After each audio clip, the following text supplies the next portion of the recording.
Remue ménage. Remue ménage.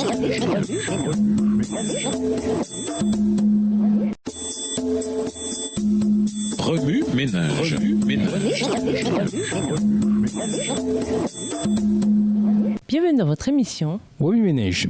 Nous voilà à la leçon de mercredi, faire du pain. Lisons Ésaïe 25, le verset 4. Ésaïe 25, verset 4. Car tu as été un refuge pour le faible, un refuge pour le pauvre dans la détresse, un abri contre la pluie battante, un ombrage contre la chaleur, car le souffle des tyrans est comme la pluie battant un mur. En réfléchissant à la venue du Seigneur, nous sommes remplis d'enthousiasme. Nous voulons nous assurer d'être prêts pour ce grand jour. J'aime comparer notre préparation pour le retour imminent de Jésus à la fabrication du pain. Premièrement, commencez par la farine. La farine est l'ingrédient essentiel du pain. De même, la parole de Dieu est l'ingrédient essentiel du chrétien. Notre préparation au retour de Jésus consiste donc à lire les Écritures et à prendre le temps de les comprendre. Bref, à faire de la parole de Dieu une partie vitale de notre expérience quotidienne. Matthieu 4, verset 4 dit que nous devons vivre de la parole de Dieu. C'est essentiel. Deuxièmement, pétrissez la pâte. Le pétrissage est une étape importante de la fabrication du pain. C'est ce qui mélange les ingrédients et donne au pain sa texture élastique. Le pétrissage à la main exige plus d'efforts toutefois. De même, en dépit de nos calendriers chargés, nous devons nous efforcer de passer un moment particulier avec Jésus.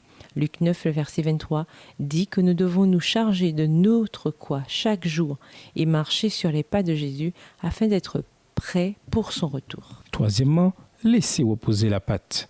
Avant la cuisson, on doit d'abord laisser reposer la pâte. Sans ce repos, elle ne peut lever et être moulée correctement. En tant que chrétiens, nous portons parfois le monde sur nos épaules, mais ce n'est pas ce que Dieu attend de nous. Dans Matthieu 11, versets 28 à 30, Jésus nous invite à nous reposer en lui et à le laisser prendre soin de nous. Certains peuvent interpréter ce repos comme une faiblesse, mais d'autres, en nous voyant nous reposer en Christ, seront attirés à lui. Quatrièmement, faites cuire le pain.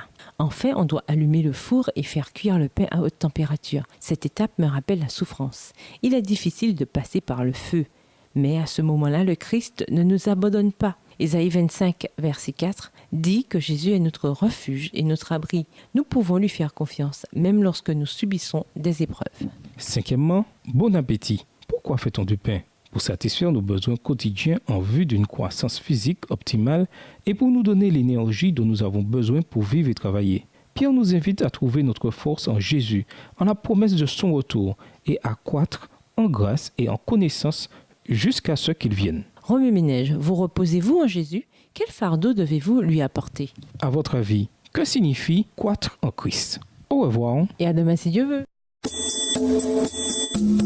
Remue ménage. Remue ménage.